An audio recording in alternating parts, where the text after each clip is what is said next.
Airport ground handling job কি কত প্রকার, কি কি যোগ্যতা লাগবে, স্যালারি কত? আসসালামু আলাইকুম, মিনাসান কন্নিচিওয়া। আজকের ভিডিওতে আমরা এয়ারপোর্ট গ্রাউন্ড হ্যান্ডেলিং জব কি কত প্রকার, কি কি যোগ্যতা লাগবে এবং আপনি স্যালারি কত পাবেন, এসব বিস্তারিত নিয়ে আজকের ভিডিওতে আপনাকে স্বাগতম। জাপানে এসএসডব্লিউ ভিসার আন্ডারে পৃথিবী থেকে 14টি সেক্টরে জাপানে প্রবেশ করা যায়। অর্থাৎ আপনি যদি এসএসডব্লিউর অধীনে জাপানে প্রবেশ করতে চান, সেক্ষেত্রে 14 থেকে 15টি সেক্টরে জাপানে প্রবেশ করতে পারবেন। বাংলাদেশ থেকে 2025 সালের শেষ পর্যন্ত অর্থাৎ 2026 সালের শুরু পর্যন্ত 3টা সেক্টরে জাপানে প্রবেশ করা যেত। তার ভেতর অন্যতম ছিল agriculture, care giving and construction. 2026 সালে এসে জাপান প্রত্যাশীদের জন্য নতুন এক আশার বাণী চালু হয়েছে, সেটা হচ্ছে airport ground handling job. Airport ground handling job অর্থাৎ 2026 সালের মাঝামাঝি বা 2027 সাল থেকে বাংলাদেশি শ্রমিকদেরকে জাপানের বিভিন্ন এয়ারপোর্টে শ্রমিক হিসাবে কর্মরত থাকতে দেখা যাবে। এটা খুবই আনন্দের বিষয়, কারণ আপনি যখন নারিতা এয়ারপোর্টে ল্যান্ডিং করবেন বা যাবেন, তখন আপনি সাপোর্টার হিসাবে একজন বাংলাদেশি কর্মীর সহায়তা পাবেন, যা আপনার যাত্রাকে অনেকটা নিরাপদ করে তুলবে। তাহলে এটা কি কি যোগ্যতা লাগবে বা কত বেতন, এসব নিয়ে আমার ভিডিওটা শেষ পর্যন্ত আপনারা দেখবেন। এই যে এয়ারপোর্ট গ্রাউন্ড হ্যান্ডেলিং জব সেক্টরতে এই যে শ্রমিকরা যাবে, তারা কোথায় জব করবে? জাপানে 97টি এয়ারপোর্ট রয়েছে, তার ভেতর 30টি ইন্টারন্যাশনাল এয়ারপোর্ট এবং 67টি ডোমেস্টিক অর্থাৎ আঞ্চলিক এয়ারপোর্ট রয়েছে। এই যে 30টি ইন্টারন্যাশনাল এয়ারপোর্ট রয়েছে, এই সকল এয়ারপোর্টে বিদেশি যাত্রীর চাপ অনেক বেশি থাকে, ফলে তাদের দেশীয় শ্রমিক দিয়ে বা শুধুমাত্র জাপানিদের দিয়ে এয়ারপোর্টকে হ্যান্ডেলিং করা অনেকটা কষ্টের বিষয় হয়ে যাচ্ছে। কারণ আমরা জানি জাপানে শ্রমিক সংকট অনেক বেশি, ঠিক এই কারণে তারা এয়ারপোর্ট ম্যানেজমেন্টটা ঠিকভাবে সম্পাদন করতে পারছিল না। ঠিক এই কারণে 2019 সালে এসে জাপান সরকার এসএসডব্লিউ অধীনের একটি অন্যতম হিসাবে airport ground handling job sector চালু করেছিল। তবে 2019 সাল থেকে 2025 সাল এই যে 6 বছর বাংলাদেশে এই জব সেক্টরটি চালু হয়নি।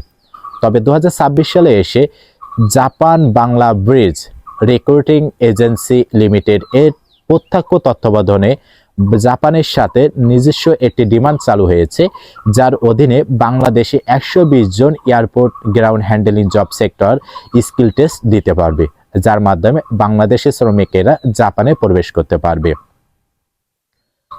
তাহলে প্রশ্ন হতে পারে, এই যে যারা এয়ারপোর্ট গ্রাউন্ড হ্যান্ডেলিং জব সেক্টরে জাপানে প্রবেশ করবে, তারা আসলে কোথায় জব করবে বা কি কি কাজ করবে?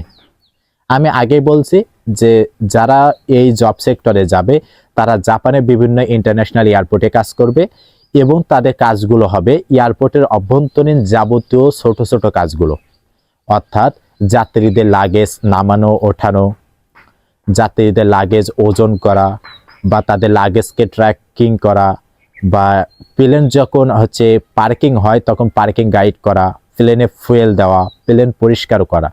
এছাড়া আরেকটা অন্যতম হচ্ছে এয়ারপোর্ট ক্লিনিং অর্থাৎ এয়ারপোর্ট পরিষ্কার করা। অর্থাৎ জাপানের এয়ারপোর্টে যে সকল কাজগুলো থাকবে ছোট ছোট কাজ, এইগুলোতে যোগ্যতা অনুযায়ী বা সেক্টর অনুযায়ী আপনাকে আলাদা আলাদা পজিশনে বা সেক্টরে ভাগ করে দেওয়া হবে। তাহলে এখন আসা যাক, আপনি এই এয়ারপোর্ট গ্রাউন্ড হ্যান্ডেলিং জব সেক্টরে যেতে হলে আপনার কি কি যোগ্যতা লাগবে। যেহেতু আপনি জাপানে প্রবেশ করবেন, আপনাকে অবশ্যই জাপানি ভাষা জানতে হবে। এক্ষেত্রে আপনার Japanese language level JLPT N4 বা JFT পাস করতে হবে, কারণ আমরা জানি JFT পাস করা মানে JLPT N4 সমতুল্য পাস করা। দ্বিতীয় যেটা, আপনাকে অবশ্যই স্কিল টেস্ট পাস করতে হবে। আপনি এয়ারপোর্ট গ্রাউন্ড হ্যান্ডেলিং যে সেক্টরে যাবেন, সেহেতু আপনাকে এভিয়েশন স্কিল টেস্ট পাস করতে হবে। আমার আরেকটা ভিডিওতে এভিয়েশন স্কিল টেস্ট কিভাবে দিবেন, কোথায় হয়, কত ফি, সেটা নিয়ে বিস্তারিত আমার পরে ভিডিওতে আসতেছে। 3 নম্বর যেটা, আপনাকে মেডিকেলি ফিট হতে হবে। আপনাকে যে মেডিকেল টেস্টটা নেওয়া হবে, সেখানে আপনাকে ফিট থাকতে হবে। এর ভেতর অন্যতম হচ্ছে আপনার কানের সমস্যা থাকলে বা চোখের সমস্যা থাকলে হবে না। 4 নম্বর হচ্ছে আপনার বয়স। আপনার বয়স 17 বছর প্লাস হলেই হবে।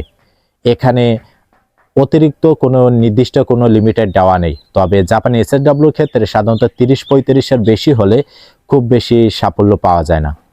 5 নম্বর যে বিষয়টা আপনাদের খেয়াল রাখতে হবে, এখানে কোনো নির্দিষ্ট শিক্ষাগত যোগ্যতার কথা বলা হয়নি। অর্থাৎ এখানে তবে আপনি যেহেতু বিদেশে যাবেন, আপনার ন্যূনতম এসএসসি পাস থাকাটা বেটার বলে মনে করি। তৃতীয় যে গুরুত্বপূর্ণ বিষয়টা, বেতন কত। কারণ আলটিমেটলি আমরা বাংলাদেশ থেকে যখন জাপানে যাব, এখানে সবথেকে মুখ্য বিষয় হচ্ছে আমার স্যালারিটা কত। অন্যান্য এসএসডব্লিউ এর ন্যায় এভিয়েশন স্কিল টেস্ট পাশ করে যারা জাপানে প্রবেশ করবে তারা একটা হ্যান্ডসাম স্যালারি পাবে। আর এই স্যালারিটা হবে জাপানিজ 20 থেকে 26 মান, অর্থাৎ জাপানিজ 2 লক্ষ থেকে 2,60,000 ইয়েন পর্যন্ত। আপনি আর এখানে ওভারটাইম কাজের সুযোগ থাকবে। আপনি নির্দিষ্ট নিয়ম অনুযায়ী ওভারটাইম কাজ করতে পারবেন এবং ওভারটাইম স্যালারিও পাবেন। 3 নম্বর যেটা, এখানে আপনাকে ডরমেটরি সুবিধা প্রদান করতে পারে, তবে এখনো পর্যন্ত এটা শিওর বা গ্যারান্টেড না যে আপনাকে তারা ডরমেটরি সুবিধা দিতে পারে। তবে আপনাকে স্বল্প মূল্যে ডরমেটরি সুবিধা তারা প্রদান করতে পারে। অর্থাৎ মিনাসান, আপনার যদি জাপানে একটা হ্যান্ডসাম স্যালারি এবং সুন্দর একটা লাইফস্টাইল চান বা সুন্দর একটা জব চান, যেটা ঝুঁকিবিহীন বা এমন একটা জব করতে চাইলে তাদের জন্য অন্যতম হচ্ছে এয়ারপোর্ট গ্রাউন্ড হ্যান্ডেলিং জব। কারণ আপনি এখানে এয়ারপোর্টে সুন্দর একটা ড্রেস পরে জাপানের মতো একটা অ্যানিমের দেশে আপনি জব করতে পারবেন। মিনাসান, আমার পরবর্তী ভিডিওতে আপনি এভিয়েশন স্কিল টেস্ট বাংলাদেশে কোথায় কিভাবে কত টাকা লাগবে সবকিছু বিস্তারিত আলোচনা করা হচ্ছে। এবং 3 নম্বর যে ভিডিওটা আসবে সেখানে আলোচনা করা হবে এভিয়েশন স্কিল টেস্ট পাস করতে হলে কি কি জানতে হবে বা কি কি ভোকাবুলারি জানা আবশ্যক। মিনাসান, তাহলে আজকের ভিডিও এ পর্যন্ত। আর কি ধরনের ভিডিও বানাবো বা কি ধরনের ভিডিও বানালে আপনাদের জন্য বেনিফিট আসবে সেটা অবশ্যই কমেন্ট করতে ভুলবেন না। মিনাসান, দেয়া গ্যাম্বাত্তে বেঙ্কিউ শীতে নে।